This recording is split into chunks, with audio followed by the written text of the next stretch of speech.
এই যে চলে এসেছি একটি পুকুর পাড়ে। আমার এক ভাই এই যে মাছের খাওয়ানোর ব্যবস্থা করতেছে। এই দেখেন আমার এই ভাই মাছে খাওয়ানোর ব্যবস্থা করতেছে। এই যে নৌকায় বসে আছে, দেখেন এই যে খাবার নিয়ে বসে আছে, মাছকে খাবার দিবে। ভাই কিছু বলেন, জোরে জোরে বলেন, জোরে জোরে বলেন, কি কি দিতেছেন মাছের, কি কি খাওয়াইতেছেন?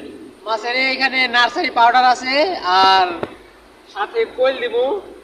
কোয়েলের সাথে ভুট্টার ভাগি আছে, আর আটা আছে। ও, তাহলে এইগুলো মাছে খাওয়াইতেছেন, কোনো মিক্স করে দিতে হবে। কোনো বিষাক্ত খাবার খাওয়াইতেছেন না আপনি? না না না।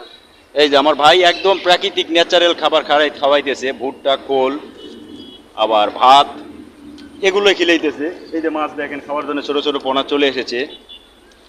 এই যে এই যে ছোট ছোট পোনা দেখা যাচ্ছে নাকি বলা যাইতেছে না, পোনা চলে আসছে এই যে। তাই সবাই ভিডিওটা দেখবেন, একটু লাইক কমেন্ট করবেন, শেয়ার করবেন। আসসালামু আলাইকুম।